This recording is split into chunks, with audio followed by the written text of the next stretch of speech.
तेजस्विनावधीतमस्तु मा विद्विषावहै। ॐ शान्ति शान्ति शान्तिः। ब्रह्मानन्दं परमसुखदं केवलं ज्ञानमूर्तिं द्वन्द्वातीतं गगनसदृशं तत्त्वमस्यादिलक्ष्यम् एकं नित्यं विमलमचलं सर्वधी साक्षिभूतं भावातीतं त्रिगुणरहितं सद्गुरुं तं नमामि। उपदेश सारमनो छठो श्लोक 6, 7 અને 8।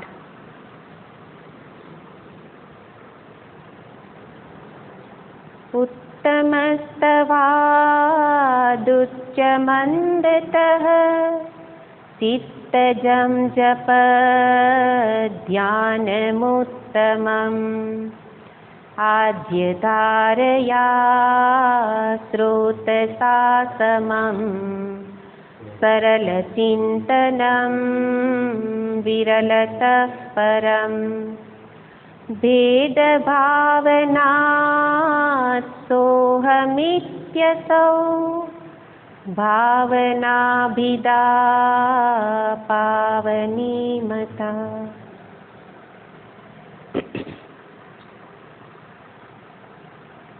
महर्षिजी मनुष्य जीवननी साधना माटेनो एक मार्ग दर्शावी रहेला के मनुष्य जीवन प्राप्त थया पछी शुं करवुं जोईए। जीवन केवुं होय तो ए जीवन ने उत्तम जीवन कहेवाय, उन्नत जीवन कहेवाय। तो एना माटे अहींया કેટલાક સાધનોને દર્શાવી રહેલા છે અને જ્યારે સાધન શબ્દ વાપરવામાં આવે તો સાધન શબ્દ પ્રયોગ જ દર્શાવે છે કે એનું કોઈક સાધ્ય હોય, સાધનનું કોઈક સાધ્ય હોય। તમે સ્કૂટરમાં બેસીને કોઈ સ્થાનમાં જાઓ, અહીં આશ્રમે આવતા હો તો આશ્રમે સાધનમાં બેસીને આવ્યા, એનો અર્થ સાધ્ય શું હતું? આશ્રમે પહોંચવું। અને એટલા માટે સાધન પર બેઠા રહેવાથી સાધ્યની પ્રાપ્તિ ન થાય, તો સાધનને છોડવું પડે। ક્યારે છોડવાનું? સાધ્ય પ્રાપ્ત થઈ જાય ત્યારે। અને સાધ્ય પ્રાપ્ત થઈ ગયું એવી કેવી રીતે ખબર પડે?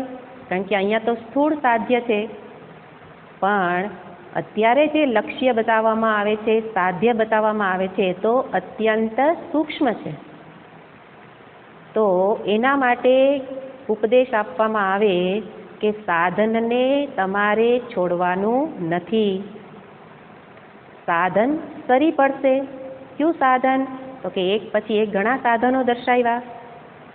આપણે લાંબી યાત્રા કરવી હોય તો આપણે પણ ઘણા સાધનોનો સહારો લેવો પડે। માનસરોવર જવું હોય તો કેટલા બધા સાધનો બદલાવો। અહીંથી તમને ઘરેથી કોઈ ગાડીમાં કે સ્કૂટરમાં મૂકી જાય અને પછી ત્યાંથી બસમાં બેસો, બસમાંથી પછી નેપાળ સુધી જવું હોય કે બીજા સ્થાનમાં જવું હોય, પ્લેનમાં બેસો અથવા ટ્રેનમાં બેસો, ત્યાંથી પાછા ઉતરો એટલે વળી પાછી એક હિમાલયની નવી કોઈક એમાં જઈ શકે એવી ગાડી હોય, એમાં જવું પડે। અને પછી એ ગાડી જ્યાં જતી ન હોય ત્યાં વિનોબા ભાવેની એક્સપ્રેસ ચાલુ થાય છે ને પગપાળા યાત્રા કરવી પડે। તો આટલા સાધનોનો ઉપયોગ કર્યો, ક્યારે કેવી રીતે સાધન છોડતા ગયા? જે સાધનનું કામ પૂરું થઈ ગયું એ સાધનને આપણે છોડી દીધું અને પછી માનસરોવર પહોંચી ગયા। અને એવી જ રીતે અહીંયા પણ એવા પ્રકારના ક્રમિક સાધનો અહીંયા દર્શાવે છે। તો પ્રશ્ન મનમાં થવો જોઈએ કે આ સાધન કરીને પહોંચવાનું ક્યાં છે? મારા જીવનનું લક્ષ્ય શું છે?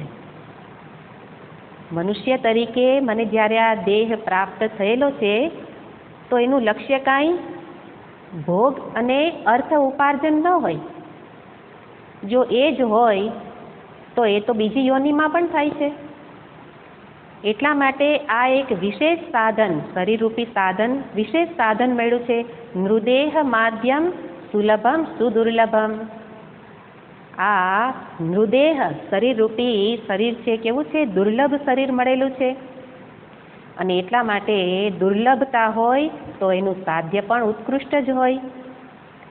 તો શાસ્ત્ર બતાવે છે, આપણને કદાચ સાધ્યની ખબર ન હોય તો શાસ્ત્ર બતાવે છે કે અભેદની પ્રાપ્તિ કરવી એ જ જીવનનું લક્ષ્ય છે, સાધ્ય છે. અભેદ ભાવના અહીંયા દર્શાવી, પણ અભેદ જ્ઞાન એ સાધન અને એના દ્વારા મોક્ષની પ્રાપ્તિ. તો જીવનનું લક્ષ્ય છે મોક્ષ. પણ મોક્ષ વિશે આપણે ઘણી બધી ભ્રાંતિમાં જીવીએ છીએ અને એને આપણે વારંવાર સ્પષ્ટ કરીએ છીએ કે મોક્ષ એટલે શું? મોક્ષ એટલે મુક્તિ, બંધનથી મુક્તિ. બંધનથી મુક્ત થવું એને કહેવાય મોક્ષ. અને આ મોક્ષની પ્રાપ્તિ માટેના આ બધા સાધનો છે. એ સાધન દ્વારા મારે મોક્ષ સુધી પહોંચવાનું છે. અને મોક્ષ એટલે મારા જ નિત્ય મુક્ત સ્વરૂપને જાણવું. આ શું છે? મોક્ષ. જાણવું એટલે જ્ઞાન. તો અંતિમ સાધન છે જ્ઞાન, આત્મજ્ઞાન, કે જે મને હું મુક્ત જ છું એ મારા ગળે ઉતરાવે. અત્યારે હું મુક્ત છું એ જાણી લીધું એનાથી કામ નહીં પતે, પણ એ નિશ્ચય થઈ જવો જોઈશે અને એ નિશ્ચય માટે લાંબી સાધના છે. તો લક્ષ્ય છે હું મુક્ત જ છું, હું નિત્ય મુક્ત છું એ જાણવું. એટલે કે એકમેવા દ્વિતીયમ બ્રહ્મ. આ મુક્ત સ્વરૂપ કેવું છે? એક માત્ર, બીજા જેવું જ જેમાં નથી. હું નિત્ય મુક્ત એટલે હું એક જુદો, આ એક જુદા, આ એક જુદા, અને બધા એમ કે હું નિત્ય મુક્ત, એવી રીતે નથી. પણ બધા સ્વરૂપથી નિત્ય મુક્ત છીએ. એનો અર્થ મુક્ત સ્વરૂપ એ તો એક જ છે, એકમ એવ અદ્વિતીયમ, અને એને જ કહેવાય બ્રહ્મ. નેહ નાનાસ્તિ કિંચન, જેની અંદર અનેકતા, નાનાત્વ રહેલું નથી. નાનાત્વ, અનેકતા જરૂર દેખાય છે, દેખાય એમાં કોઈ વાંધો નથી, પણ એ દેખાતી અનેકતા સત્ય નથી. આ જાણવાનું અંતે અંતિમ લક્ષ્ય સામે રાખવાનું છે. નહીં તો પછી સાધનની અંદર જ બેઠા રહીએ, પેલા નાના બાળકોની જેમ, કે હવે મને આ ચક્કરમાં ચડાવ્યા છે, મને પેલા મેરી ગો રાઉન્ડ એમાં બેસાડ્યા અને હવે મારે ઉતરવું નથી. એમ આપણે પણ શું કરીએ? સાધન તો કે પૂજન કરું તો જીવનભર બસ આ જ કરું, જપ કરું તો જીવનભર આ જ અંતિમ. અંતિમ નથી, એ સાધન છે. એ સાધનની સાથે સાથે આ પણ સાથે જાણવાનું છે કે સાધન કરતાં કરતાં વિચાર શું કરવાનો છે? લક્ષ્યનો વિચાર. અને લક્ષ્ય શું છે? એકમ અદ્વિતીયમ બ્રહ્મ. પરમાત્મા એક અદ્વિતીય છે, પ્રાપ્ત જ છે, એની પ્રાપ્તિ કરવાની નથી. નહીં તો પછી કેવી સ્થિતિ થાય કે પેલી બંગડી, સોનાની બંગડી કે મારે સુવર્ણની પ્રાપ્તિ કરવી છે, એના માટે પ્રયત્ન કરે. પેલો માટીનો ઘડો તો એ શું કે મારે તો માટીની પ્રાપ્તિ કરવી છે એટલે પ્રયત્ન કરે. અને એવી રીતે જીવ શેના માટે પ્રયત્ન કરવા લાગે? મારે તો ભગવાનની પ્રાપ્તિ કરવી છે. પણ સુવર્ણની બંગડીને કહેવામાં આવે કે તું સુવર્ણ જ છે. ઘડાને કહેવામાં આવે તું માટી જ છે. મૃત્તિકેત્યેવ સત્યમ વાચારંભણમ વિકારો નામધેયમ. તારું આ ઘડાનો આકાર તારું આ રૂપ એ તો ખાલી વાણી શબ્દ માટે છે, વાચારંભણમ વિકાર એ તો પછી બદલી જવાનું છે, પરિવર્તનશીલ છે. પણ મૃત્તિકેત્યૈવ સત્યમ, અંદર રહેલી માટી સત્ય છે અને એની પ્રાપ્તિ કરવાની નથી.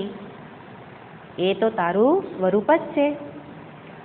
એવી જ રીતે જીવને કહેવામાં આવે કે ઈશ્વરની પ્રાપ્તિ, ભગવાનની બ્રહ્મની પ્રાપ્તિ કરવાની નથી. એ તો તારું સ્વરૂપ જ છે. અને એ રીતે આ લક્ષ્યને સામે રાખી અને પછી શું કરવાનું છે? સાધનનો ઉપયોગ. એટલે સાધન દર્શાવે તો પછી સાધનમાં આપણે ખોવાઈ ન જઈએ, એટલા માટે સાધનની સાથે સાથે આ લક્ષ્યને પણ સામે રાખવાનું કે પરમાત્મા કે જેની હું ઉપાસના કરું છું, જેના જપ કરું છું, જેની પૂજા કરું છું, એ પરમાત્મા એ કેવા છે? એકમાત્ર, સ્વયં અકબંધ રહી અને આ અનેક રૂપે ભાસે છે. અનેક રૂપે દેખાય એ પણ કોણ છે? એ જ છે, પણ પોતે એવા ને એવા જ. તો જેવી રીતે જાદુગર બતાવે આપણને કે જેમ પરમાત્માએ આ સૃષ્ટિ બનાવી, કેવી રીતે? એકમ અદ્વિતીયમ, પોતે એકમાત્ર રહી અને આ અનેક દેખાડવા લાગ્યા. અને પછી આપણે અનેકને શું માનવા લાગ્યા? સાચું માનવા લાગ્યા. અને પછી સંસારની શરૂઆત. જેવી રીતે જાદુગર આપણને બતાવે કે એના હાથમાં કાંઈ નહોતું, એક માત્ર પેલી સોટી કે બીજું કંઈ સાધન, અને પછી એને જે બતાવવું હોય એ બતાવવા લાગે. અને આપણે પછી શું માનવા લાગીએ? આ સાચું જ છે. કારણ કે એની હિપ્નોટાઇઝ આપણે થઈ ગયેલા હોય. અને એવી રીતે માયા દેવીથી બધાય હિપ્નોટાઇઝ થઈ ગયેલા છીએ. અને એટલે જાદુગર સમ્રાટ ભગવાન એના ખેલ બતાવે છે. અને માયાના મોહમાં આપણે શું કરવા લાગ્યા? જે બતાવે છે એને જ સાચું માનવા લાગ્યા. અને પછી દુઃખ, ચિંતા અને બધું ચાલુ. એટલે મૂળમાં શું છે? અનેક સત્ય છે એવો નિશ્ચય અજ્ઞાનને કારણે છે, જાણતા નથી. જાદુગર બતાવે, સ્વામીજી એક વખત એક સરસ વસ્તુ બતાવતા હતા કે જાદુગર શું બતાવી શકે? જાદુગર જે વસ્તુ હોય જ એને બતાવી ન શકે. જાદુગર શું બતાવે? જે ન હોય એને બતાવે. એવી રીતે આ મહાજાદુગર પણ શું કરે છે કે જે વસ્તુ નથી એને બતાવે છે. શું નથી? આ અનેકતા સાચી નથી, અને એ અનેકતાને બતાવે છે. શેના માટે બતાવે? તો કે આ બધાના મનોરંજન માટે. જાદુગર ખેલ કરે, બધાને મજા આવે. એવી રીતે ભગવાને પણ સૃષ્ટિ શેના માટે બનાવી? મજા માટે બનાવી, કે તું આનંદ કર. હું એકલો શું કરું? એટલા માટે સદેવ સતેવ સૌમ્ય ઇદમગ્ર આસીત, એક પરમાત્મા જ હતા. અને પછી એની ઈચ્છા થઈ એકોહમ બહુશ્યામ, એટલે પછી એણે શું રૂપ ધારણ કર્યા? અનેક રૂપ ધારણ કર્યા. શેના માટે? હે ને, અમારે રજનીભાઈ હંમેશા કહેતા કે ભગવાન, અમારે એક બીજા રજનીભાઈ હતા, એ હંમેશા કહેતા કે ભગવાને પોતાની મજા માટે અનેક રૂપ ધારણ કર્યા, અને આપણને તો સજા કરી દીધી ને.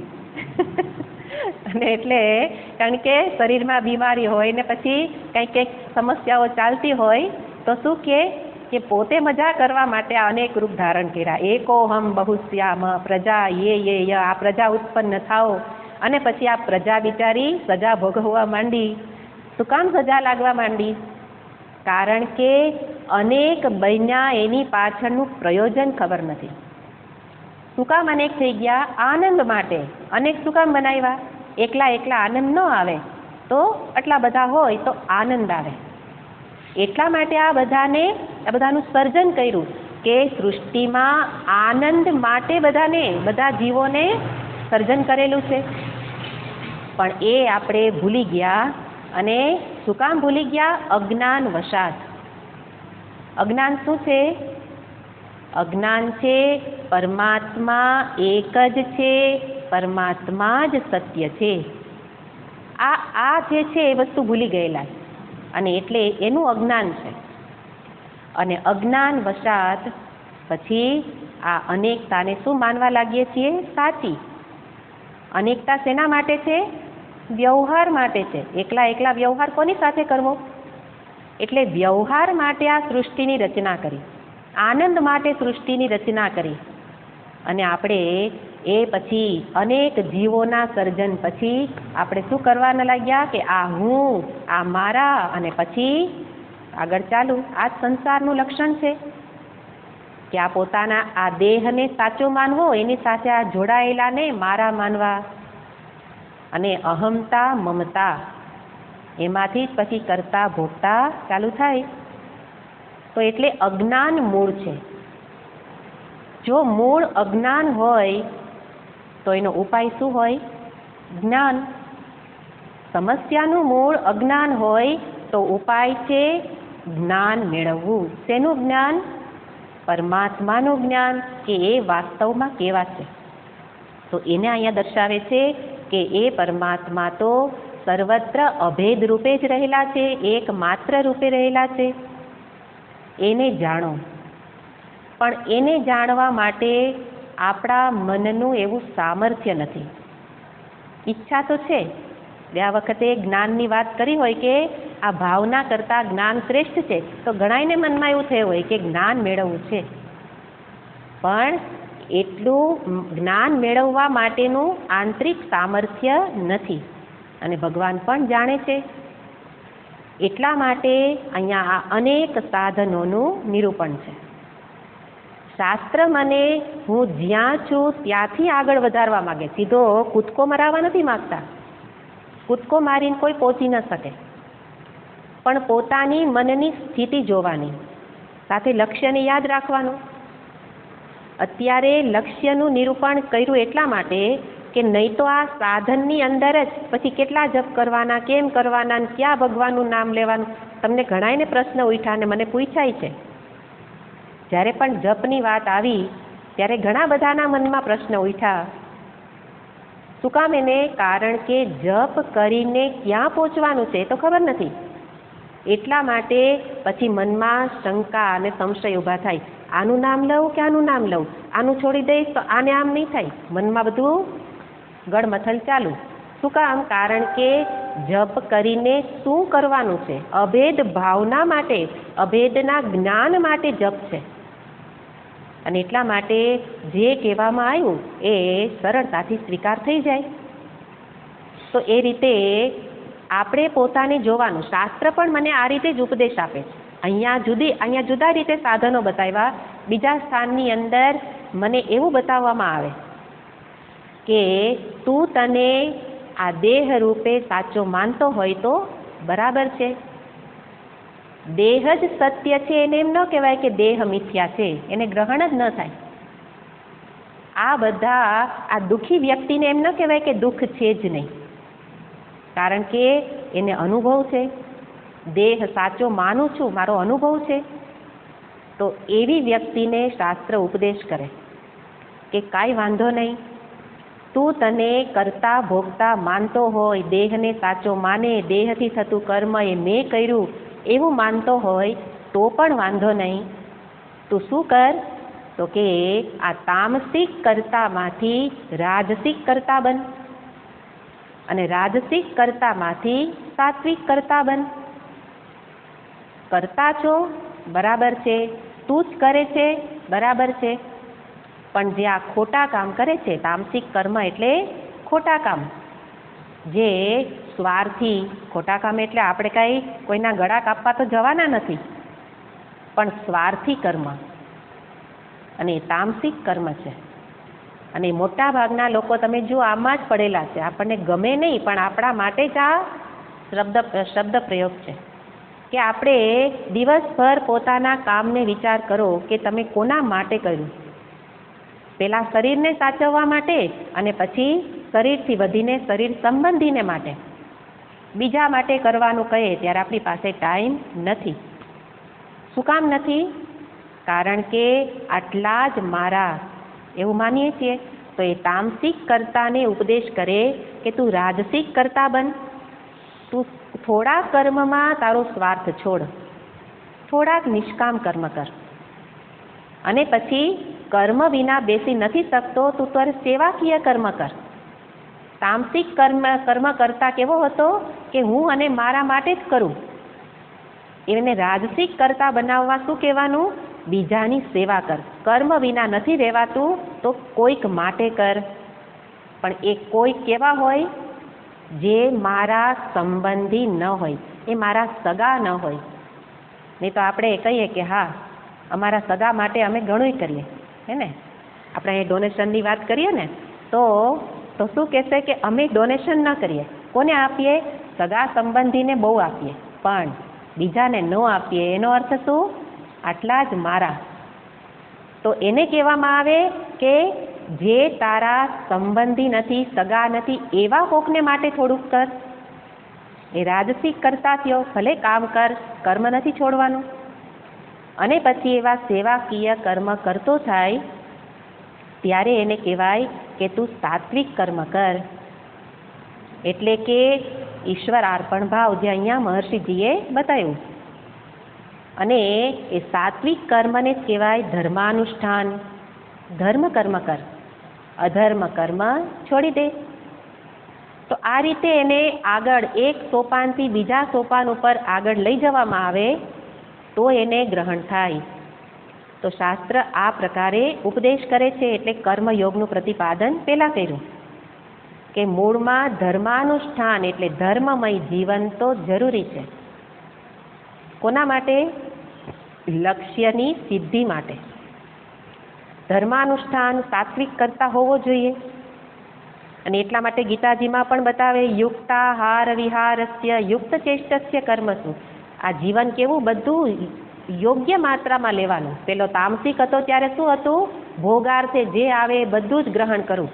ભોગમાં ભટકી જતો હતો.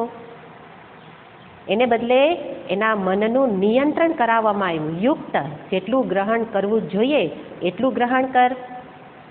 તો આ રીતે જ્યારે સાત્વિક કરતા બને ત્યારે એને આગળ ઉપદેશ કરવામાં આવે. આમાં ક્યાંય અટકવાનું નથી. આ યાત્રા છે. હમણાં આગળ દ્રષ્ટાંત આપ્યું કે માનસરોવર જવું હોય ને વચ્ચે પ્લેનમાં બહુ ગમવા લાગ્યું ને પ્લેનમાં બેઠા રહીએ તો યાત્રા પૂરી ન થાય. એટલા માટે સતત લક્ષ્ય સામે રાખવાનું, મારે ક્યાં પહોંચવાનું છે. એટલે આ સાત્વિક કર્તાને હવે આગળ ઉપદેશ કરવામાં આવે કે વાસ્તવમાં કર્તા એક જ છે. કર્તુઃ આજ્ઞયા, જે પહેલા શ્લોકમાં કહ્યું હે ને, મહાકર્તા ઈશ્વર એક જ છે. તું શું કરે છે વિચાર કર. તારામાં કોઈ શક્તિ જ નથી. આ વસ્તુ કોણ સાંભળશે? સાત્વિક કરતા હશે એ સાંભળશે. એટલા માટે આ સત્સંગનો અધિકારી પણ એ જ છે કે જેના જીવનમાં થોડા ઘણા અંશે ધર્મ કર્મ થતા હોય. સીધો મારધાડ કરતો ને લૂંટફાટ કરતો આવે ને પછી એને તમે કહો ઈશ્વર એક જ કરતા, એ ન સાંભળે. એટલે આ સીડીમાં પસાર થવું જ પડે, ચડવું જ પડે. તો સાત્વિક કર્તાનું ધર્માનુષ્ઠાનથી અંતઃકરણ શુદ્ધ થયેલું છે. એટલે એને કહેવાય કે તું કરતા નથી, તું કંઈ કરતો જ નથી. વાસ્તવમાં કોણ કરે છે? કરાવે છે ભગવાન કરાવે છે. મહાકર્તા ઈશ્વર છે. હવે મહાકર્તા ઈશ્વરને કયો તો જે કરતા હોય એ ભોગતા પણ હોય. તો ભગવાનને ભોગતા કહેવા પડે. ભગવાન તો કાંઈ સુખ દુઃખ ભોગવતા નથી. કૃષ્ણ રૂપે જન્મ્યા ત્યારે કેટલી વિપરીત સ્થિતિ આવી, પણ એ વિપરીત સ્થિતિએ એને દુઃખી નહોતા કરેલા, કારણ કે એ ભોગતા નથી. તો ભગવાન પણ કરતા નથી કારણ કે ભોગતા નથી. તો હવે એ જે ઈશ્વરના કર્તૃત્વને પણ દૂર કરવું પડશે. એટલા માટે કહેવામાં આવે કે વાસ્તવમાં કર્તૃત્વ જ મિથ્યા છે. કર્તૃત્વને કેવું કહેવામાં આવે? મિથ્યા. અને એ મિથ્યા કર્તૃત્વ એટલે શું? કરતી વખતે એવું લાગે કે મેં કર્યું, પણ વાસ્તવમાં એમાં કંઈ સત્યતા નથી, તું કંઈ કરતો નથી. એટલે મિથ્યાત્વનો અર્થ કરું છું ત્યારે બરાબર છે મેં કર્યું, પણ એ સંપૂર્ણ સત્ય નથી. ઈશ્વરે કરતા નથી, જીવ પણ કરતા નથી. એનો અર્થ વાસ્તવમાં કોઈ કાંઈ કરતું નથી. આ ઉપદેશ કોને આપવામાં આવે? આ સીડી ઉપર ચડેલાને, સોપાન સર કરેલાને.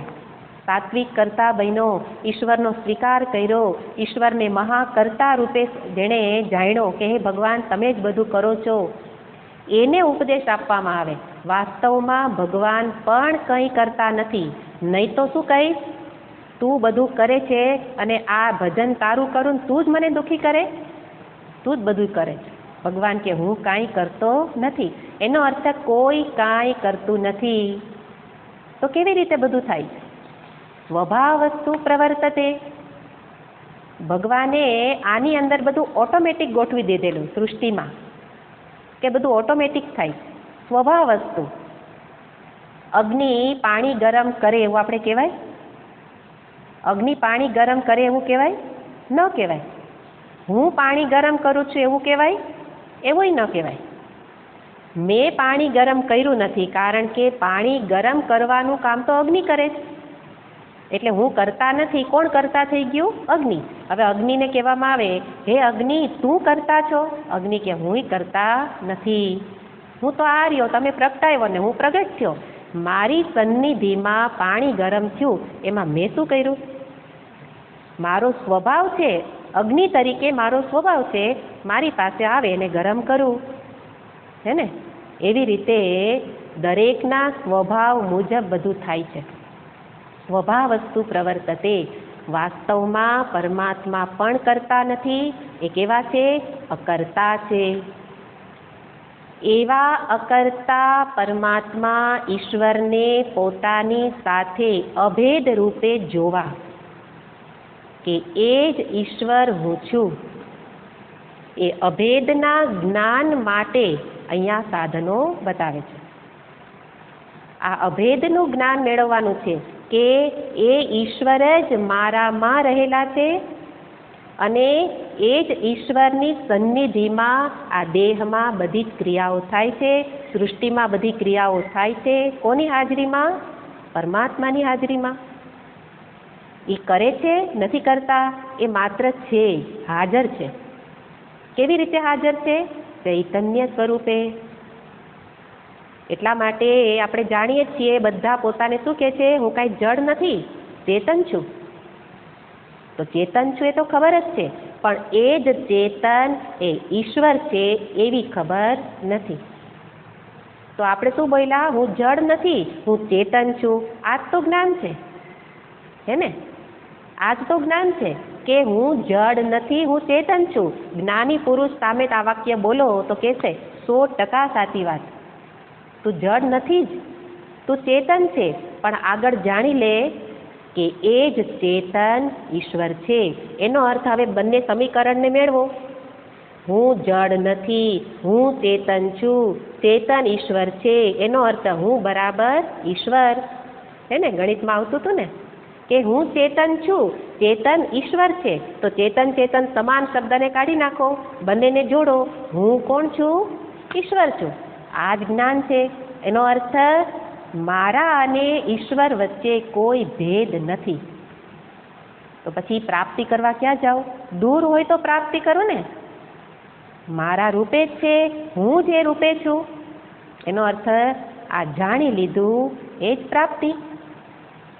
અને પ્રાપ્તિ થાય પછીની સ્થિતિ ઈશ્વરના જ સ્વરૂપની અભિવ્યક્તિ. આનંદ સ્વરૂપ ઈશ્વર છે, તો મારામાંથી પણ શું અભિવ્યક્ત થાય? આનંદ જ. આઠે પોર આનંદ. અત્યારે આપણા પોર મુજબના આનંદ બદલે છે, હે ને? સવારના પોરે આનંદ, મધ્યાહને થોડો આનંદ ઘટે, સાંજ પડે તો સાથે રહેતા રહેતા એટલા બધા એક થઈ ગયા હોય કે સાંજે તો આનંદ જતો રહે.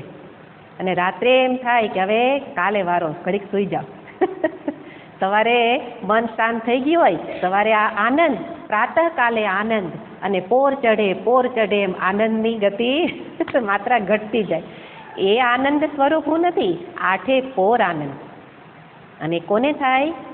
જેણે પોતાના રૂપે ઈશ્વરને જાણી લીધા. જેની દ્રષ્ટિ ચેતન ઉપર હોય એની આવી સ્થિતિ થાય. દ્રષ્ટિ દેહ ઉપર હોય, દ્રષ્ટિ જગત ઉપર હોય, એની આવી સ્થિતિ ન થાય.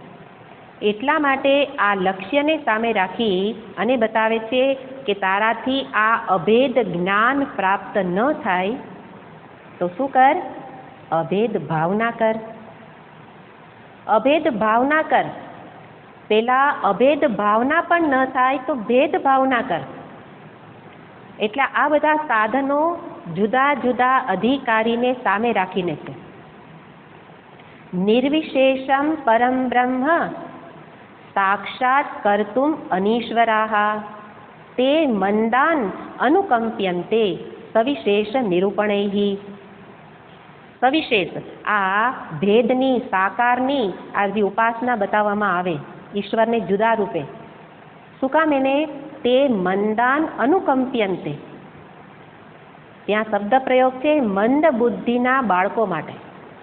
આ સંસ્થા છે. આપણે કહીએ ને તો આપણે મંદ બુદ્ધિનાને કેવી રીતે જોઈએ? આ મંદ બુદ્ધિ બિચારો. એવી રીતે ભગવાન પણ આપણને શું જુએ? આ બિચારો મંદ બુદ્ધિ. પણ એને મારી સુધી પહોંચવું છે તો એને ઉપાય બતાવો. એટલે સવિશેષ નિરૂપણ. જે કાંઈ ઈશ્વરને જુદા રૂપે, ભેદ રૂપે દર્શાવે અને પૂજા, જપ ઇત્યાદિ બતાવે એ સવિશેષ નિરૂપણ કોના માટે છે? આ મંદ બુદ્ધિ માટે, કે જેની બુદ્ધિ કેવી છે? સ્થૂળ બુદ્ધિ, જગતમાં જ ચાલે છે. અહીંયા બરાબર સમજવાનું છે કે અત્યંત બુદ્ધિશાળી કોને કહેવાય? શાસ્ત્રની દ્રષ્ટિમાં ખૂબ યાદ શક્તિ હોય એને શાસ્ત્ર બુદ્ધિશાળી નથી કહેતા. ખૂબ તેજસ્વી બુદ્ધિ એટલે તીક્ષ્ણ બુદ્ધિ, જેને શાસ્ત્ર તીક્ષ્ણ બુદ્ધિ કહે, બધું યાદ રહી જતું હોય અને ભણવામાં હંમેશા આગળ જ હોય, જે ક્ષેત્રમાં જાય એમાં પણ હંમેશા આગળ જ હોય, એવો બુદ્ધિશાળી માણસ, એને શાસ્ત્રમાં મંદ બુદ્ધિ કહે છે. એને શાસ્ત્ર શું કહે? મંદ બુદ્ધિ. કારણ કે જેની જગતમાં ખૂબ બુદ્ધિ ચાલે એની પરમાત્મા તરફ બુદ્ધિ ચાલશે નહીં. ઈશ્વરને જાણવા માટે સૂક્ષ્મ બુદ્ધિ જોઈએ. જેવા ઈશ્વર હોય એને જાણવા એવી બુદ્ધિ જોઈએ. પરમાત્મા કેવા છે? અતિ સૂક્ષ્મ છે. ચૈતન્ય સ્વરૂપે જે વ્યાપ્ત છે, દેખાતા નથી, સૂક્ષ્મ છે. સૂક્ષ્મ પરમાત્માને પામવા માટે સૂક્ષ્મ બુદ્ધિ જોઈએ અને સાથે શુદ્ધ બુદ્ધિ જોઈએ. જ્યારે પેલો બાહ્ય જગતમાં બુદ્ધિશાળી, એની બુદ્ધિ શુદ્ધ ન પણ હોઈ શકે, અશુદ્ધ હોઈ શકે, કામના, ક્રોધ ઇત્યાદિ એના અંતરમાં હોય તો એ અશુદ્ધિ છે. એટલે બહુ બુદ્ધિશાળી હોય પણ ક્રોધિત પણ હોય. એટલા માટે એનો શાસ્ત્રમાં અધિકાર બતાવવામાં નથી આવતો. એટલે સૂક્ષ્મ બુદ્ધિ કરવા, શુદ્ધ બુદ્ધિ કરવા માટે આ સાધનો અપનાવવા પડે. બહુ બુદ્ધિશાળી હોય અને એને એમ થવા લાગે મને મિથ્યા એટલે શું બતાવી દો, સત્ય એટલે શું કહી દો, બ્રહ્મ એટલે શું, સીધું જાણી જ ન શકાય. કારણ કે અહંકાર તો એવો ને એવો છે. પોતાને બુદ્ધિશાળી માનવું એ જ મોટો અહંકાર છે. તો એ રીતે અધ્યાત્મ જગતની અંદર શુદ્ધ બુદ્ધિ જોઈએ. અને શુદ્ધ બુદ્ધિ માટે કર્મયોગ ભાવથી કર્મ, જપ, પૂજા એ બધા શું કરે છે? બુદ્ધિને શુદ્ધ કરે. બુદ્ધિ શુદ્ધ હોવી જોઈએ. એ બુદ્ધિએ પછી બાહ્ય જગતનું જ્ઞાન મેળવું હોય ન મેળવું હોય એ કાંઈ વાંધો નહીં. ભણેલો છે, નથી ભણતો, અભણ એવું યાદ રાખે કે ભણેલે ભૂલી ભૂલી જાય. રે આપણે ગાઈએ છીએ કે અભણ છે પણ એને યાદ છે કે સાચું શું છે, ત્યારે ભણેલો ભૂલી જાય. એટલા માટે શાસ્ત્ર જ્ઞાનમાં ભણેલાનો જ પ્રવેશ થાય એવો નિયમ નથી. અભણ પણ નિયમ શું છે? શુદ્ધ બુદ્ધિ હોવી જરૂરી છે. અને એ શુદ્ધ બુદ્ધિ આ ભેદ ભાવનાથી ઉપાસના કરવાથી મળે. એટલે પેલા કહ્યું કે ઈશ્વર ભલે જુદા છે પણ શું કર? ભેદ ભાવનાથી ભક્તિ કર. અને પછી એ ભેદ ભાવના ઉપર અટકી જવાનું નથી. આગળ શું કર? અભેદ ભાવના કર.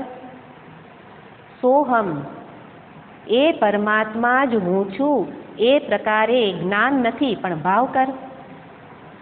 અને એ રીતે ભાવના કરતા કરતા પેલા કીટ ભ્રમર ન્યાયથી વાસ્તવમાં એ જ હું થઈ જઈ. આ ભાવના કરવાથી કીટ ભ્રમર ન્યાય શાસ્ત્રમાં બતાવવામાં આવતો હોય કે કોઈ એક ઈયળને ભમરી ઉપાડીને લઈ આવી અને દરમાં આપણે તમે જ્યારે દરને ભમરીના દરને કાઢો તો એમાંથી ઈયળો નીકળશે. તો એ ભમરી ઈયળને લઈ આવે છે ઉપાડી પકડીને, અને પછી દરમાં મૂકે અને એને ડંખ મારે. સૌથી પહેલાં લાવીને પહેલો ડંખ જ મારે, એટલે પેલી ઈયળ એકદમ ગભરાઈ જાય અને પછી ઉડી જાય ભમરી. આપણને તો આવું બધું જોયું જ ન હોય, પણ મહાત્માઓ આ બધું જોઈને એમાંથી ન્યાય બતાવે. અને એટલે ભમરી પાછી એના માટે ખાવા પીવાનું શોધવાઈ જાય, ભરણ પોષણ કરે ઈયળનું, અને બહારથી લઈ આવે, ફરી પાછો એને ખવડાવીને પાછો ડંખ મારે. અને એવી રીતે રોજ રોજ પેલી ઈયળ ભયભીત થઈ જાય, હમણાં આવશે ભમરી, હમણાં આવશે. અને પછી એટલે જેનો ભય હોય એનું જ ચિંતન થાય ને, હે ને? કોરોનાનો ભય લાગે તો એ જલ્દી સપડાય. જેનો ભય હોય એનું ચિંતન થાય, અને એટલા માટે ઈયળ શું કરવા લાગે છે? ભમરીનું ચિંતન. શું કામ? ભય લાગે છે, હમણાં ડંખ મારશે. એ ભયના કારણે ભમરીનું જ ધ્યાન કરતા કરતા સોહમ થવા લાગે, અને એ ઈયળ વાસ્તવમાં એનું સ્વરૂપ આખું છોડી દે છે અને ભમરીનું રૂપ ધારણ કરી લે છે. અહીંયા તો કાંઈ ભગવાનનું રૂપ ધારણ કરવાનું નથી આવતું, આ તો જાણવાની વસ્તુ છે. પણ આ તો વાસ્તવમાં વ્યવહારમાં આવું જોવા મળે કે ઈયળ દેખાવમાં ઈયળ હતી, હવે એમાંથી ભમરી રૂપે બહાર નીકળશે. કેવી રીતે ભમરી બની ગઈ? ધ્યાન કરવાથી. કેવી રીતે ધ્યાન કર્યું? એ ભમરી આવશે એવી રીતે ભયથી એને ધ્યાન કર્યું. પણ અહીંયા તો માત્ર એમાંથી આટલું જ લેવાનું કે આ રીતે સતત ભાવના કરતા કરતા ભેદ ધીરે ધીરે વિલીન થવા લાગશે, અને વાસ્તવમાં હું બ્રહ્મ છું એવો ભાવ થવા લાગશે. એટલે એ હું બ્રહ્મ છું એ ભાવ કરતા કરતા અંતે પછી એ જ્ઞાન પ્રાપ્તિ માટે પ્રયત્ન કરશે. બરાબર સમજવાનું કે ભાવનાની અંદર સત્યનું જ્ઞાન નથી. હું એ બ્રહ્મ છું, એ બ્રહ્મ જ સત્ય છે, અને હું મિથ્યા છું, દેહાદિ મિથ્યા, એવું કોઈ જ્ઞાન નથી. પણ માત્ર એણે શું કર્યું? ભાવના કરી. ધ્યાન વખતે જે આપણે ઘણા પ્રકારના ધ્યાન જોયા હતા, અહંગ્રહ ઉપાસના, કે જેની અંદર આ રીતે એનું ફળ બતાવવામાં આવે કે લાંબા સમય સુધી આ રીતે અભેદની ભાવના કરવાથી એનો દેહ છૂટી જાય, તો એ જ્ઞાન પ્રાપ્ત તો નથી કર્યું, એટલે મોક્ષ તો પ્રાપ્ત નહીં થાય, પણ એને બ્રહ્મલોકની પ્રાપ્તિ થશે. અભેદ ભાવનાના પરિણામે બ્રહ્મલોકની પ્રાપ્તિ કરે છે. અને બ્રહ્મલોકમાં શાસ્ત્રમાં કહેવામાં આવતું હોય બ્રહ્માજીનો લોક છે, અને બ્રહ્માજી તો જ્ઞાની છે, એટલે એના લોકમાં આવનારા આ બધા ઉપાસકો છે, એની મુક્તિ એ બ્રહ્મલોકમાં બ્રહ્માજી દ્વારા થશે. બ્રહ્માજી ફરી ત્યાં જઈને ઉપદેશ આપશે કે તત્ત્વમસી. લ્યો, તો અહીંયા માતાજી ઉપદેશ આપતા હતા ત્યારે ગ્રહણ ન કર્યું, અને હવે અભેદની ભાવના કરી, અને હવે ગયા બ્રહ્મલોકમાં પાછું ઉપદેશ તો આ જ આવવાનો છે. તો પછી પેલો સમજુ માણસ કોણ કહેવાય કે અહીંયા જ કામ કરી લઉં? તો અભેદની ભાવના કરતા કરતા બ્રહ્મલોકમાં જશે, અને બ્રહ્મલોકમાં પણ જ્ઞાન પ્રાપ્તિ પછી મોક્ષને પ્રાપ્ત કરશે. તો અહીંયા અભેદ ભાવનાનું મહત્વ બતાવે છે કે આ રીતે અભેદ ભાવના કે જેમાં સત્યનું જ્ઞાન નથી, પણ એ પણ ઉત્કૃષ્ટ જ છે. જ્ઞાન તો હજી આગળ બતાવવાના છે, એટલા માટે મેં ગયા વખતે કહ્યું હતું જ્ઞાનની પ્રક્રિયા શું, પણ આપણે જ્યારે જ્ઞાનનો વિષય આવશે ત્યારે જોઈશું કે એ જ્ઞાન પ્રાપ્ત કોણ કરી શકે, જ્ઞાન પ્રાપ્તિ માટે કેવા પ્રકારની તૈયારી જોઈએ. પણ અત્યાર સુધીની ચર્ચામાં અંતે શું કહ્યું અભેદ ભાવના કર. શું કામ? કારણ કે એ શ્રેષ્ઠ છે. એ શ્રેષ્ઠ છે એટલે ભાવના કરવામાં મંત્ર પણ બતાવે. સયશ્ચાયમ પુરુષે યશ્ચાસા વાદિત્યે. તો ત્યાં પુરુષ પરમાત્મા એવી ભાવના બતાવે કે જે સહ યહ ચ અયમ પુરુષે, યહ ચ આદિત્યે, જે આદિત્યમાં છે, સૂર્યમાં છે, એ જ મારામાં છે. એ પુરુષ, એ પરમાત્મા જ આદિત્યમાં છે, એ જ મારામાં છે. એને જ્ઞાન માટે મહાવાક્યનો ઉપદેશ બતાવવામાં આવે, પણ ભાવના માટે આવો ભાવ કહેવામાં આવે કે આવી ભાવના કર કે સર્વમાં એ જ છે. સૂર્યનું દર્શન કરું, સૂર્યને અર્ઘ્ય આપું ત્યારે વિચાર કર કે એ જે આદિત્યમાં છે એ જ મારામાં છે. તેજ સ્વરૂપે પરમાત્મા એમાં છે, એ જ તેજ સ્વરૂપ મારા ચૈતન્ય સ્વરૂપે મારામાં પણ છે. અને એ રીતે તારો અને આદિત્યનો અભેદ ભાવ કર. અને એવી રીતે જે કંઈ સાધન કરીએ, કર્મયોગથી લઈને અત્યાર સુધી દર્શાવ્યા એ સર્વમાં પહેલાં ભેદભાવથી કરતા હતા, હવે કયા ભાવથી કરવાનું છે? અભેદ ભાવથી. કારણ કે જ્ઞાન એટલે કેવી રીતે હું એ પ્રશ્ન નહીં કરવાનો, નહીં તો જ્ઞાન મેળવવું પડશે. જ્ઞાન માટે તો આકરી તૈયારી જોઈશે. એટલા માટે ભાવના સરળ છે. માટે શું કર? ભાવના કર. જે કંઈ સાધન કરતો હોય એની સાથે ભગવાન મારા રૂપે જ છે, હું જ છું એવો ભાવ કરીશ તો ભગવાનનો ભય નીકળી જશે. આપણી ભક્તિ કેવી છે? ભગવાનના ભયથી ભક્તિ છે. એને બદલે પ્રેમથી ભક્તિ થશે. અને પ્રેમથી ભક્તિ માટે એમ નહીં કહેવું પડે કે પૂજા કર, હે ને, પણ પૂજા કરવી ગમવા લાગશે. આ 3 સ્ટેપ છે. અત્યાર સુધી આપણે જે જોયું એમાં પહેલાં પણ કરતા હતા અને સત્સંગ કર્યા પછી કરીએ એમાં શું ફેર પડે? હું દર વખતે કહું કે કરો છો એ જ કરવાનું છે, રહો છો ત્યાં જ રહેવાનું છે, જેવા છો એવા જ રહેવાનું છે. પણ દ્રષ્ટિ બદલી જશે. સત્સંગ શું કરે? સમજદારી આપે, દ્રષ્ટિ પરિવર્તન કરે. પહેલાં કરવું પડે. આપણો પ્રારંભ ક્યાંથી થતો હતો? કરવું પડે. કામ તો કે કરવું પડે. પૂજા કરવી પડે, કરી નાખ, હે ને. જપ કરવા પડે. આ બધામાં શું શબ્દ બોલતા હતા? પડે. પછી આવી રીતના થોડું ઘણું વચ્ચે વચ્ચે નિયમિત આવતા હોય એને તો 3જી સ્ટેપમાં આવી જશે. પણ વચ્ચે વચ્ચે જે સત્સંગ કરે છે, કોકવાર કરે, કોકવાર ન કરે, અલપ જલપ, તો એને થોડું ઘણું પરિવર્તન આવશે. અને એ શું વિચારશે? કરવું પડે નહીં, કરવું જોઈએ. કર્તવ્ય છે.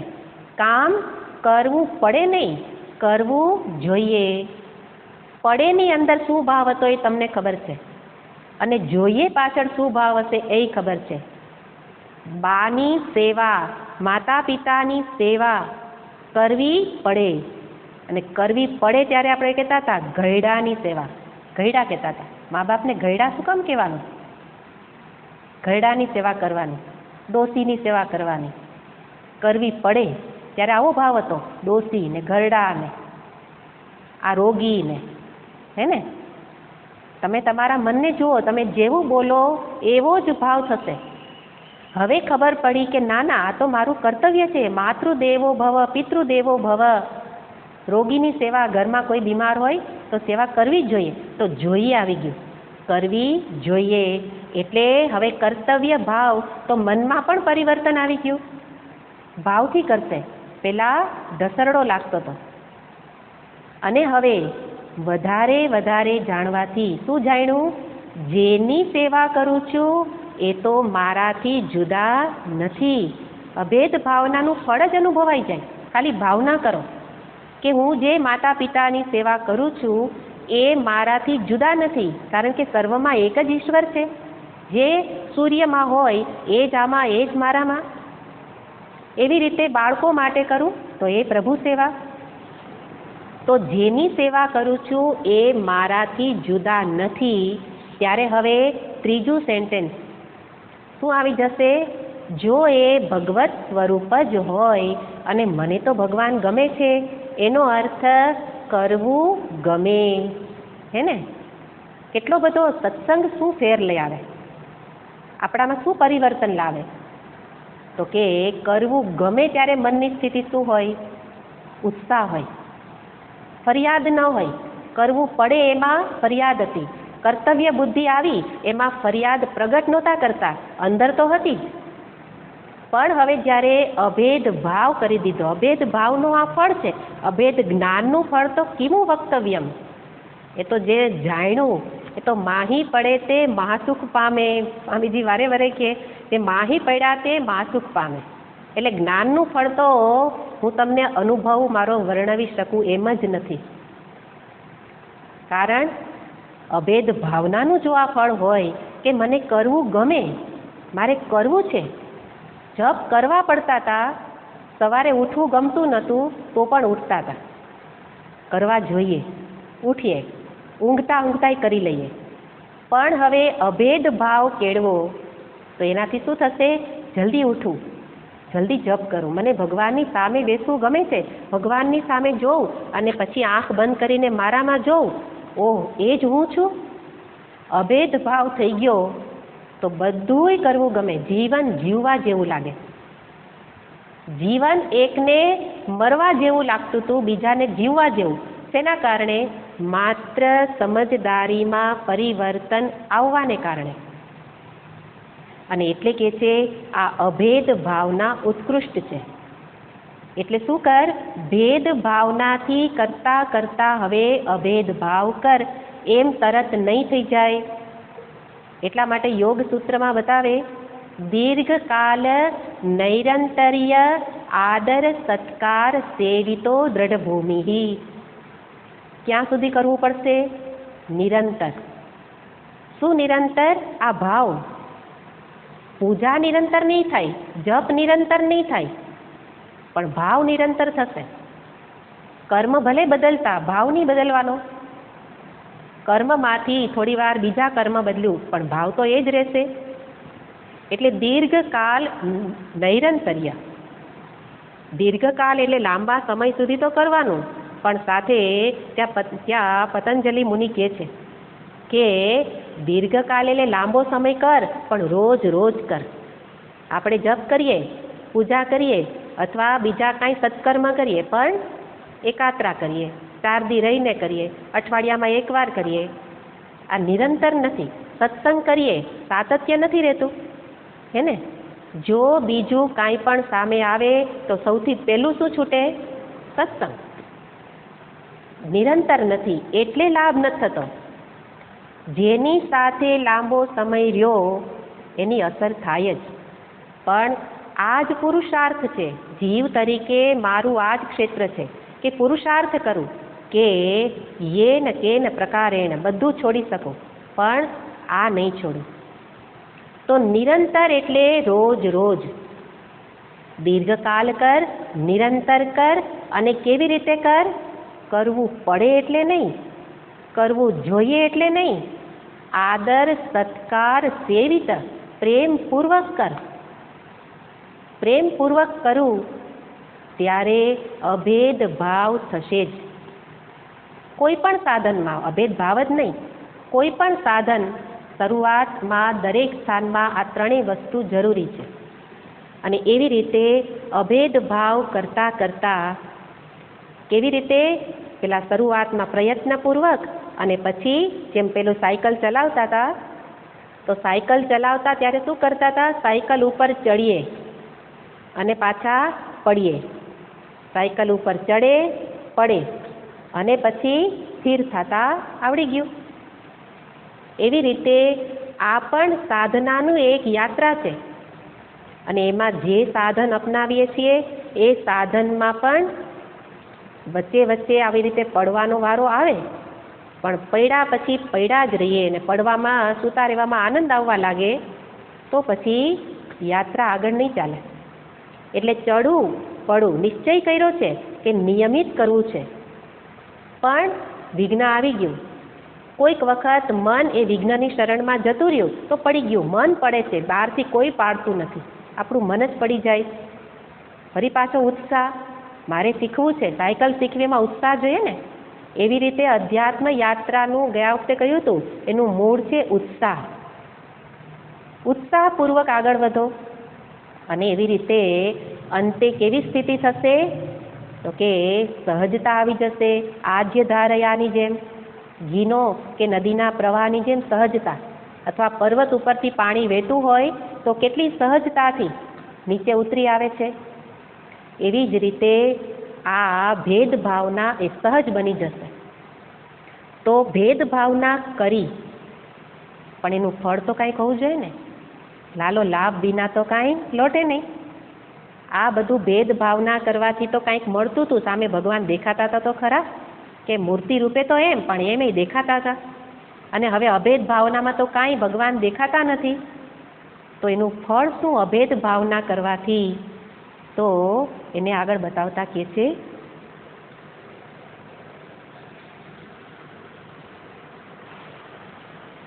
9મો શ્લોક.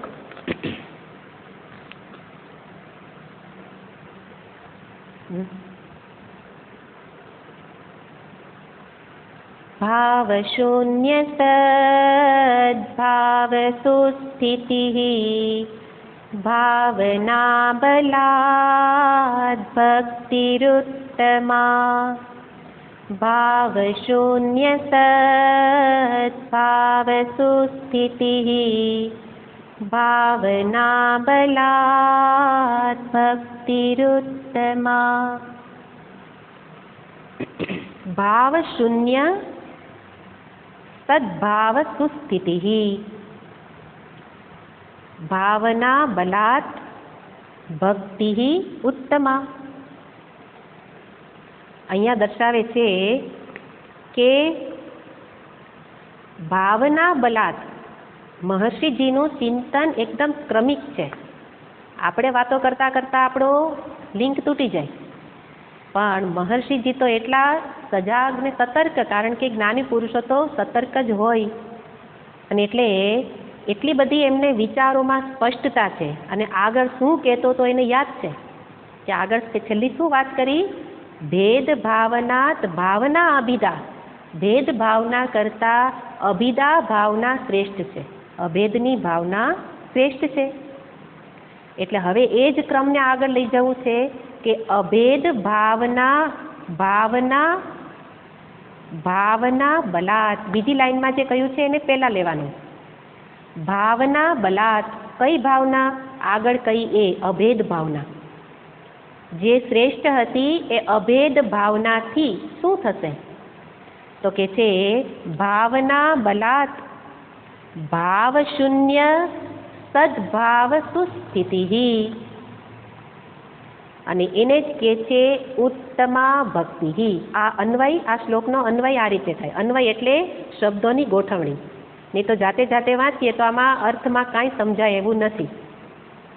તો અહીંયા બતાવવામાં આવે છે કે આગળ જે અભિદા ભાવના શ્રેષ્ઠ કહેવામાં આવી એનાથી, એટલે કે ભાવના બલાત, ભાવનાના બળથી, એના પ્રભાવથી શું થશે? યા ભાવ શૂન્ય યા સદ્ભાવ સુસ્થિતિઃ સા ભક્તિ ઉત્તમા. એનાથી ઉત્તમ ભક્તિ પ્રાપ્ત થશે. એટલે અહીંયા કાંઈ ભાવના કરવાની વાત આવી એટલા માટે અહીંયા ભક્તિ શબ્દ પ્રયોગ છે. આ ભક્તિ જ છે, હજી કાંઈ જ્ઞાનની વાત નથી, ઐક્યના જ્ઞાનની વાત નથી. ભલે અભેદની વાત કરી પણ ઐક્યના જ્ઞાનની વાત નથી કરી. એટલા માટે આ ચિંતનને ભક્તિ રૂપે બતાવે છે. આ ઉત્તમ ભક્તિ છે. કઈ ઉત્તમ ભક્તિ? અભેદની ભાવના કરવાથી જ્યારે અંતરમાં, આ બધું તો ધ્યાન કાળે કરવાનું છે, એટલે વિચાર કરવાનો છે. વિચાર શું કરવાનો છે? હું ઈશ્વરથી જુદો નથી. અને ત્યારે લાંબા સમય સુધી અભેદ ભાવના કરવાથી અંતે શું થશે? ભાવ શૂન્ય સ્થિતિ થઈ જશે. એટલે ભાવ શૂન્ય થઈ જશું. આપણે કહીએ છીએ એવા ભાવ શૂન્ય નહીં, કે પછી કોઈ ભાવ જ ન થાય, સારો હોય નહીં ખરાબ હોય નહીં. ઘણા બધાની આવી એક માન્યતા હોય કે જ્ઞાન પ્રાપ્ત થાય પછી કાંઈ રડવું આવે, અને જ્ઞાન પ્રાપ્ત થાય એટલે એની આંખમાં આંસુ કેવી રીતે આવે? પણ જ્ઞાન પ્રાપ્ત પછી જ સાચી કરુણા અંતરમાંથી જાગે. સહાનુભૂતિ, પ્રેમ, આ બધા જ્ઞાનના લક્ષણો છે, ભાવનાના પણ એ લક્ષણો છે. હમણાં જ જોયું કે એ અને હું એક જ હોઉં તો એની સાથે હું ગેરવર્તન કેવી રીતે કરી શકું? ન થાય. તરત જ કરુણા ઉદ્ભવે. ખાલી ભાવના કરવાથી પણ કરુણા જાગે. એટલે ભાવના શૂન્ય ન થઈ જવાય, પણ ભાવ શૂન્ય એનો અર્થ વૃત્તિ શૂન્ય. અંતરમાં ઈશ્વર સિવાયની વૃત્તિ હવે નહીં ઉઠે, અને એમાં પણ વિલીન થઈ જશે. એક વૃત્તિ જે ભગવદાકાર વૃત્તિ હતી એ પણ કેવી થઈ જશે? ભગવાનમાં વિલીન થઈ જશે. અને ભાવ શૂન્ય સદભાવ સુસ્થિતિ. સદભાવ, એક વખત ભાવ શૂન્ય કહ્યું. ભાવ શૂન્યનો અર્થ, ભાવ એટલે વિચાર, વૃત્તિ બતાવ્યો કે વૃત્તિ શૂન્ય. તો ભાવ શૂન્યનો અર્થ કદાચ કોક એવું કરી લે કે નિર્વિચાર થઈ જવાશે, કારણ કે હવે જગતનો વિચાર કરવાનો નથી. જે કંઈ ઈશ્વર સંબંધી વિચાર કરતા હતા એ પણ હવે વિલીન થઈ ગયો, તો નિર્વિચાર થઈ જવાશે. મોટા ભાગના નિર્વિચાર સ્થિતિને અંતિમ સ્થિતિ, શ્રેષ્ઠ સ્થિતિ ગણતા હોય, પણ નિર્વિચાર સ્થિતિ લાંબો સમય રહી જ ન શકે, કારણ કે મનનો સ્વભાવ જ છે. અને કાંઈ સાધનામાં મનને મારી નાખવાનું નથી. નિર્વિકલ્પ સમાધિ પૂરતી નિર્વિચાર સ્થિતિ એ પણ લાંબા કાળના અભ્યાસથી થોડો સમય થઈ શકે, પણ શાસ્ત્ર ક્યાંય નિર્વિચાર સ્થિતિને બતાવતા નથી. એટલે બીજો શબ્દ પ્રયોગ કર્યો, સદભાવ સુસ્થિતિ. એની સ્થિતિ ક્યાં બની જશે? શૂન્યમ. શૂન્યમ નહીં, ભાવ શૂન્ય. એટલે અંતે બૌદ્ધ ધર્મ એ વેદાંતનો બહુ નજીકનો ધર્મ છે, પણ એના અને વેદાંત મતમાં આટલો જ ભેદ છે કે બૌદ્ધ મત શું માને છે? શૂન્યમ શૂન્યમ, અંતે કાંઈ બાકી બચતું નથી. ધ્યાન કરો અને પછી બધી વૃત્તિઓ શાંત થઈ જાય એટલે અંતે પછી કાંઈ બાકી બચતું નથી. એટલી વસ્તુ પૂરતું બૌદ્ધ ધર્મ. એટલે શંકરાચાર્યજી મહારાજ જ્યારે એમનો અવતાર ધારણ કર્યો ત્યારે આ એક જ ધર્મ એટલો પ્રબળ હતો કે એના નિરાશ, એને નિષેધ કરવા માટે એમને મહેનત પડેલી. કારણ કે મોટા ભાગના આવું જ સમજે છે કે વૃત્તિ બધી શાંત થઈ જાય પછી કાંઈ બાકી ન બચે, પણ બાકી બચે. તદેકો વશિષ્ઠ શિવ કેવલોહમ. બાકી બચે છે એ શિવ સ્વરૂપ છે. તો અહીંયા દર્શાવે છે કે શૂન્ય એટલે શૂન્યમ શૂન્યમ નહીં, પણ સદભાવ સુસ્થિતિ. સત પરમાત્મામાં એની સ્થિતિ બની જશે. સત પરમાત્મામાં સ્થિતિ એટલે સત એટલે છે, એ જ છે, જે હંમેશા છે એમાં એની સ્થિતિ બની જશે. અત્યારે આપણી સ્થિતિ ક્યાં છે? દેહમાં, અને દેહ એ હંમેશા નથી, એટલા માટે એને સત ન કહેવાય. શું કહેવાય? અસત. પણ પરમાત્મા હંમેશા છે એટલા માટે એને કહેવાય સત પરમાત્મા. અને એનું ચિંતન કરતા કરતા એમાં જ એની સ્થિતિ બની જશે, એટલે કે એ ભગવતમય થઈ જશે. પછી પોતાને જે થોડો ઘણો પણ ભેદ સમજતો હતો, પોતાને સાક્ષી રૂપે પણ જુદો જોતો હતો, હવે સાક્ષી પણ નહીં રહે. સાક્ષી પણ સાક્ષ્યમાં વિલીન થઈ જશે. એટલે કે ત્રિપુટીનું વિલીનીકરણ. પણ આ ત્રિપુટી એટલે શું હે ને? કારણ કે શાસ્ત્રના શબ્દો ફરી પાછા આવે છે, પણ આ બે શબ્દો છે એને આપણે વધારે સમજવા જોઈશે. પણ અભેદ ભાવનાનું અહીંયા ફળ બતાવ્યું કે એ ભગવાન સાથે એકાકારને પ્રાપ્ત થઈ જશે. આ છે ઉત્તમ ભક્તિ. અને ભક્તિ શબ્દ પ્રયોગ કરવા પાછળનું કારણ એટલું જ કે આમાં ભાવ મુખ્ય છે. ભાવ, પ્રેમ એ ભક્તિમાં મુખ્ય પરિબળ છે, અને એટલા માટે ભાવ શબ્દ પ્રયોગ હોવાથી આ અભેદ ભાવનાના ચિંતનને પણ અહીંયા મહર્ષિ શું કહે છે? ભક્તિ છે અને આ જ શ્રેષ્ઠ ભક્તિ છે. બીજા બધા આપણે જેને ભક્તિ કહીએ છીએ વાસ્તવમાં સાધન છે, ભક્તિના સાધન છે. ભક્તિ તો આ છે, એટલે કે સાધન એટલે પૂજા જપ ઇત્યાદિ કરી અને અંતે આ સ્થિતિ સુધી પહોંચવાનું છે, આ ભક્તિ કરવાની છે. અને એ રીતે સતત જ્યારે પણ સ્મરણ થાય ત્યારે ત્યારે આ અભેદની ભાવનાને કેળવું. કર્મ વખતે, પૂજા વખતે, જપ વખતે અને શાંતિથી બેઠા હોઈએ ત્યારે. સતત જ્ઞાન નથી, કેવી રીતે બ્રહ્મ છું ખબર નહીં, પણ ખાલી આટલું પણ ભાવ કરું તો એનો પણ આપણને ઘણો બધો ચમત્કાર જીવનમાં દેખાશે. જીવનમાં શાંતિ ભાવના કરવાથી પણ પ્રાપ્ત થશે. તો એ રીતે અહીંયા અભેદ ભાવનાનું ફળ બતાવે છે, પણ એમનો જે શબ્દ પ્રયોગ છે એને આપણે પછી સમજીશું. ઓમ પૂર્ણમદ પૂર્ણમિદમ પૂર્ણાત પૂર્ણમુદચ્યતે પૂર્ણસ્ય પૂર્ણમાદાય પૂર્ણમેવાવશિષ્યતે. ઓમ શાંતિ શાંતિ શાંતિ. હરિ ઓમ શ્રી ગુરુભ્યો નમઃ. હરિ ઓમ.